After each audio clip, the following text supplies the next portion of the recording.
Hello guys, meron akong pakikita sa inyo itong ginagamit ko para sa COPD. Dahil ako'y meron ng COPD, ito yung ginagamit kong inhaler. Ang pangalan nito ay sa Trelegy Ellipta. Ito po yung Trelegy Ellipta. At paano paggamit nito? Madali lang guys. Ito yung mabibili nyo sa mga drugstore, pero kailangan ng reseta ng doktor. At kailangan din na i-explain sa inyo kung paano paggamit ito. Kung paggamit ito, isa sa umaga, isa sa gabi.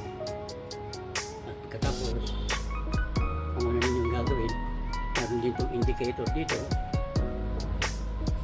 Sumasad niya kung ilang pump na yung ginagamit nyo. Okay guys, ito yung Trelegy. Buksan nyo lang ito. Pag gamitin, ayan guys. Ayan yung Trelegy. Pagkatapos hihigop kayo ng hangin na sangkop lang sa inyong paghihingan. Ganito lang guys.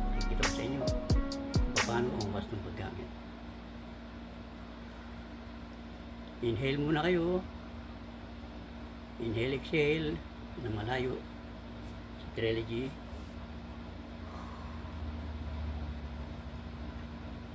Tapos pagka nakabuelo na kayo,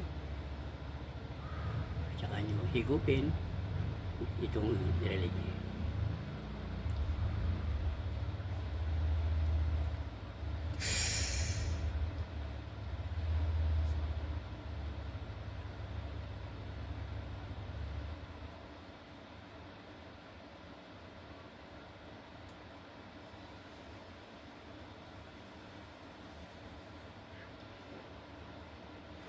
Yun guys, breathe out.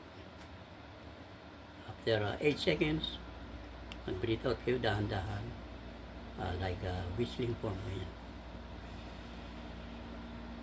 Huwag niyong bibiglayin, dahan-dahan. Ayan. Katapos guys, okay na yun, no? Bago niyo takpan, punasan niyo muna yung lips ng Trelegy. Tapos isara ninyo. Ayan. Ayan, nasarado na.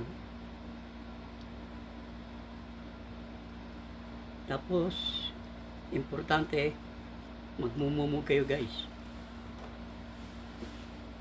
Mumugin nyo. Dahil may mamumuong mga parang plaques yan sa lalamunan nyo, tsaka sa bibig nyo. Kaya kailangan mag-gagargle kayo umumog.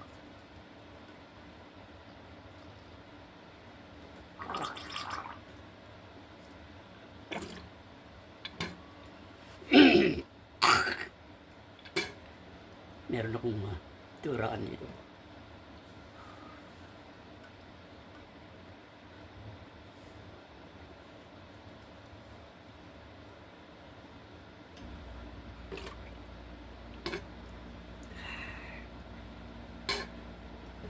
So guys, thank you very much sa inyong nanonood sa aking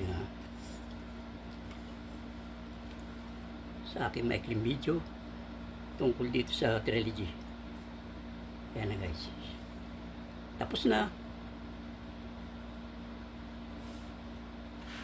Maraming salamat sa mga nagpa-follow and send me a gifts guys. Thank you very much guys, and subscribe into my YouTube channel, Eddie De Leon, and subscribe also here on my TikTok account.